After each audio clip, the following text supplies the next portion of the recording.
시작하기 전에 여러분께 불편한 질문 두 가지만 드리겠습니다. 첫 번째 질문입니다. 요즘 뉴스를 보면 한국 경제는 생각보다 괜찮다고 합니다. 성장률이 무너진 것도 아니고 금융위기 같은 단어도 잘 안 나옵니다. 그런데 솔직히 말해봅시다. 지금 여러분의 생활은 3년 전보다 편해졌습니까? 아니면 불편해졌습니까? 질문에 편해졌다고 바로 대답하기 어려우면 그건 아주 중요한 신호입니다. 두 번째 질문입니다. 금리는 곧 내려갈 수도 있다는 말이 나옵니다. 이미 인상은 끝났다는 해석도 많습니다. 그런데 왜 대출 있는 사람들의 표정은 조금도 나아지지 않을까요? 왜 이제 좀 살만해질 것 같다는 말이 아니라 그래도 여전히 불안하다는 말이 먼저 나올까요? 이 두 가지 질문에 명확한 답이 떠오르지 않는다면 지금 여러분이 느끼는 불안은 막연한 감정이 아니라 숫자로 설명 가능한 불안일 가능성이 큽니다. 오늘 영상에서 다룰 이야기는 뉴스에서는 거의 다루지 않는 그러나 개인의 자산과 생존에 직접적으로 작용하는 한국 경제의 핵심 지표 하나입니다. 이 지표는 뉴스에 아예 안 나오는 지표는 아닙니다. 다만 절대 제목이 되지 않고 절대 길게 설명되지 않습니다. 왜일까요? 이 지표는 경제가 좋아지고 있다, 위기는 과장이다 같은 말을 해주지 않기 때문입니다. 대신 이렇게 말합니다. 겉보기 숫자는 버티고 있지만 사람들이 버틸 수 있는 힘은 이미 줄어들고 있다. 이 말은 정치적으로도 불편하고 시장에도 불편하고 무엇보다 듣는 사람에게 가장 불편합니다. 그래서 이 지표는 언제나 조용히 아주 작은 글씨로만 등장합니다. 하지만 역설적으로 경제가 크게 흔들리기 직전마다 가장 먼저 움직였던 것도 바로 이런 지표였습니다. 2008년 금융위기 직전 대부분의 경제 뉴스는 상대적으로 안전하다고 말했습니다. 2011년 유럽 재정위기 때도 2018년, 2020년의 충격 직전에도 공통점이 하나 있었습니다. 국가의 성적표는 아직 괜찮아 보였다는 점입니다. 문제는 그 성적표를 버티고 있던 사람들의 체력이었습니다. 경제는 숫자로 버텨도 개인은 현금 흐름으로 버팁니다. 그리고 현금 흐름이 흔들리기 시작하면 소비가 먼저 멈추고 그 다음에 고용이 흔들리고 마지막에야 뉴스에 위기라는 단어가 등장합니다. 오늘 영상은 주식 종목을 추천하지도 않고 부동산 가격을 예언하지도 않습니다. 대신 지금 한국 경제에서 이미 방향이 바뀌기 시작한 신호 하나를 아주 깊게 파고들 겁니다. 이 지표를 이해하면 왜 소비 회복이 더딘지, 왜 자영업이 유독 힘든지, 왜 아직은 괜찮다는 말이 점점 공허하게 들리는지 하나의 흐름으로 연결됩니다. 그리고 더 중요한 건 이 지표를 알면 무엇을 해야 할지보다 먼저 무엇을 착각하면 안 되는지가 보이기 시작합니다. 이제부터 중요한 이야기를 하나 하겠습니다. 많은 분들이 경제가 나빠질 때의 신호를 완전히 거꾸로 이해하고 있습니다. 대부분 이렇게 생각합니다. 뉴스에서 위기라고 말하면 그때부터 조심하면 되겠지? 하지만 실제 경제는 절대 그렇게 움직이지 않습니다. 경제의 충격은 항상 생활에서 먼저 시작되고 뉴스는 항상 나중에 따라옵니다. 이 부분에서 많은 분들이 착각합니다. 우리가 매일 보는 경제 뉴스의 지표들은 대부분 결과 지표입니다. GDP 성장률, 고용률, 수출 실적, 기업 실적. 이 숫자들은 이미 벌어진 일을 정리해서 보여주는 성적표에 가깝습니다. 문제는 사람들이 힘들어지는 시점은 이 성적표가 나빠진 이유가 아니라 성적표가 아직 괜찮아 보일 때라는 점입니다. 왜 그럴까요? 이유는 단순합니다. 국가와 기업은 버틸 수 있는 시간이 깁니다. 하지만 가게는 그렇지 않습니다. 기업은 대출을 재조정하고 투자를 늦추고 인력을 조절하면서 시간을 벌 수 있습니다. 국가는 재정을 쓰고 통계를 조정하고 표현을 완화하면서 상황을 관리할 수 있습니다. 하지만 개인은 선택지가 많지 않습니다. 월급은 갑자기 오르지 않고 이자는 매달 빠져나가고 생활비는 한 번 오르면 잘 내려오지 않습니다. 그래서 경제가 나빠질 때 가장 먼저 나타나는 신호는 뉴스 속 숫자가 아니라 사람들의 행동 변화입니다. 이 시기에 공통적으로 나타나는 현상이 있습니다. 외식 횟수가 줄어듭니다. 계획에 없던 지출을 미룹니다. 카드 결제 대신 현금을 고민하고 괜히 불안해서 소비를 줄입니다. 이 단계에서는 아직 위기라는 말이 나오지 않습니다. 뉴스는 이렇게 말합니다. 소비 심리가 다소 위축됐다. 일시적인 조정이다. 하지만 이 말의 진짜 의미는 이것입니다. 사람들이 이미 생활의 속도를 낮추기 시작했다는 뜻입니다. 여기서 중요한 포인트가 하나 있습니다. 소비가 줄어드는 이유는 항상 소득 감소 때문이 아닙니다. 불확실성 때문입니다. 앞으로 더 나빠질지 모른다는 생각이 되면 사람들은 돈을 쓰지 않습니다. 그리고 이 불확실성의 핵심에는 공통된 질문이 하나 있습니다. 내가 지금 이 상태를 얼마나 더 버틸 수 있을까? 이 질문은 주가로는 답이 안 나오고 GDP로는 설명이 안 됩니다. 이 질문은 오직 가계의 체력에서만 나옵니다. 그래서 뉴스에서는 경제가 괜찮다고 하는데 사람들은 계속 불안해집니다.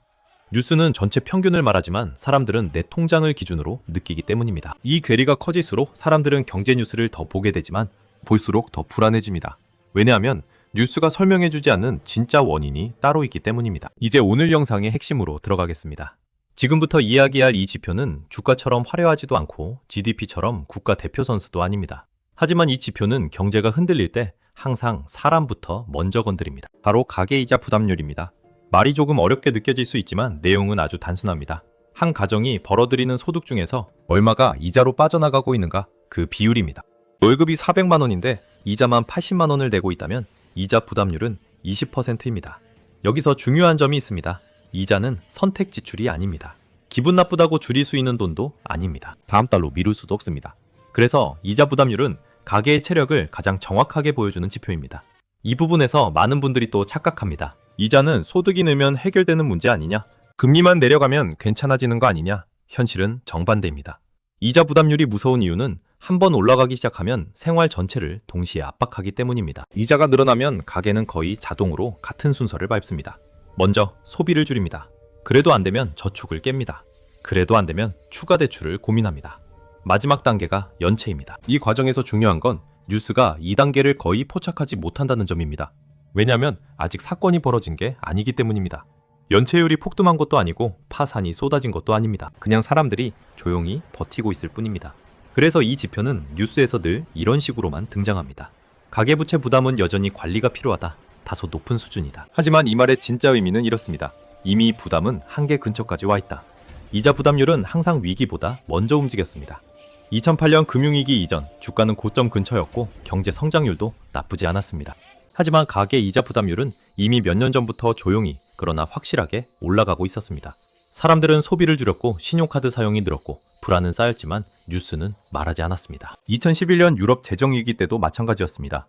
국가 재정 문제가 터지기 전에 먼저 무너진 건 가계의 현금 흐름이었습니다. 이 지표의 특징은 분명합니다. 폭발하지 않습니다. 소리도 크지 않습니다. 대신 지속적으로 체력을 깎아먹습니다. 그래서 이자 부담률이 위험해질 때 경제는 갑자기 무너지지 않습니다. 대신 이렇게 변합니다. 회복이 느려지고 소비가 돌아오지 않고 괜찮다는 말이 오래 반복됩니다. 이제 이자 부담률을 지금의 한국 경제에 그대로 대입해 보겠습니다. 요즘 뉴스 흐름을 보면 이런 말들이 반복됩니다. 금리 인상은 사실상 끝났다. 정기 연착륙 가능성이 높다. 위기라는 표현은 과하다. 이 말들 완전히 틀린 말은 아닙니다. 문제는 이 말들이 무엇을 기준으로 한 판단인가입니다. 대부분의 평가는 금리의 방향을 기준으로 합니다. 오르느냐, 멈췄느냐, 내려가느냐. 하지만 가계의 체력은 방향이 아니라 누적된 무게로 결정됩니다. 이 부분에서 많은 분들이 착각합니다. 금리 안 올랐잖아. 이제 좀 숨통 트이는 거 아니야? 하지만 이 대출을 안고 있는 사람에게 중요한 건 금리가 더 오르지 않는다는 사실이 아니라 이미 감당하고 있는 이자 자체입니다. 한국은 가계부채 비율이 높은 나라입니다. 그리고 변동금리 비중도 높습니다. 이 말은 무슨 뜻이냐면 금리가 오를 때는 충격이 빠르고 내릴 때는 회복이 매우 느리다는 뜻입니다.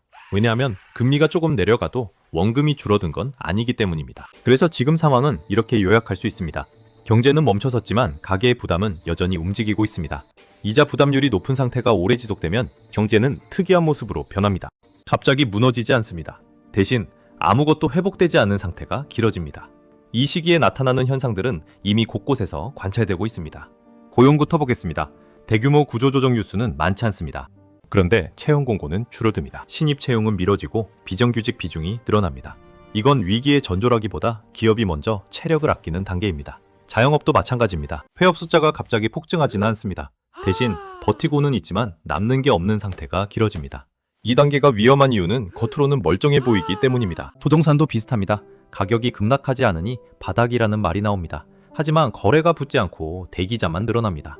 이건 상승 신호가 아니라 에너지가 고갈된 신호입니다. 금융시장도 그렇습니다. 폭락은 없지만 변동성은 커지고 작은 뉴스에도 크게 흔들립니다. 이 모든 현상의 공통점은 하나입니다. 사람들이 새로운 결정을 하지 못하고 있다는 점입니다. 왜냐하면 이자 부담률이 높아진 사회에서는 사람들이 이렇게 생각하기 시작하기 때문입니다.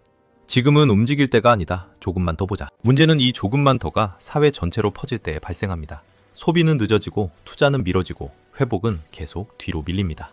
이게 바로 이자 부담률이 높은 상태에서 나타나는 조용한 경기 둔화의 전형적인 모습입니다. 이제부터 한국 경제 이야기를 잠시 내려놓고 이 지표가 각 개인에게 어떻게 다르게 작동하는지를 보겠습니다. 중요한 점이 하나 있습니다. 이자 부담률이 높아지는 국면에서는 모두가 동시에 힘들어지지 않습니다. 대신 체력 순서대로 반응이 나타납니다. 먼저 가장 많은 사람들의 모습부터 보겠습니다. 평범한 직장인 월급은 그대로입니다. 연봉이 줄어든 것도 아닙니다. 그런데 이상하게 생활은 점점 빡빡해집니다. 이유는 단순합니다. 이자가 고정비가 되었기 때문입니다. 월세처럼 관리비처럼 아무 생각 없이 빠져나가는 돈이 아니라 매달 반드시 감당해야 하는 돈이 된 겁니다. 이 단계에서 나타나는 가장 큰 변화는 소비 패턴입니다. 사람들은 이렇게 말하기 시작합니다. 돈이 없는 건 아닌데 괜히 쓰기 싫다. 이 말은 여유가 있다는 뜻이 아닙니다. 불확실성이 커졌다는 뜻입니다. 이 시기의 직장인은 당장 무너지지 않지만 삶의 질이 서서히 낮아집니다. 여행을 미루고 큰 소비를 피하고 지금은 때가 아니다라는 말을 자주 합니다. 문제는 이 상태가 길어질수록 경제 전체의 회복도 같이 늦어진다는 점입니다. 대출을 안고 있는 사람, 이자 부담률의 직격탄을 맞는 그룹입니다. 여기서 중요한 건 금리가 더 오르느냐가 아닙니다. 이미 버티는 한계 근처까지 와 있느냐입니다. 이 시기에 대출 보유자는 이런 고민을 반복합니다. 조금만 더 버티면 나아질까? 지금 줄이는 게 맞을까? 그리고 이 고민이 길어질수록 선택지는 줄어듭니다. 추가 투자는 사실상 멈추고 현금 흐름 관리가 최우선 과제가 됩니다. 이 시기에 가장 위험한 착각은 이것입니다. 다들 이 정도는 버티고 있잖아. 이자 부담률은 평균이 아니라 개인에게 작동하는 숫자입니다. 남들이 버틴다고 해서 내 체력이 늘어나지는 않습니다. 현금 위주의 자산 보유자가 의외로 가장 차분한 위치에 있는 사람들입니다. 이자 부담률이 높아질수록 이 그룹은 급한 결정을 하지 않아도 됩니다. 다만 여기서 또 하나의 착각이 있습니다. 기회는 곧바로 온다. 아닙니다. 이자 부담률이 높은 국면에서 기회는 천천히 그리고 불균등하게 나타납니다. 누군가 기회를 보기 전에 먼저 지치고 누군가 끝까지 버틴 뒤에야 선택권을 얻습니다. 그래서 이 시기의 핵심은 수익률이 아니라 지속 가능성입니다. 정리해보면 이렇습니다. 이자 부담률이 높은 사회에서는 모두가 불행해지지 않습니다. 대신 결정할 수 있는 사람과 결정할 수 없는 사람이 나뉩니다.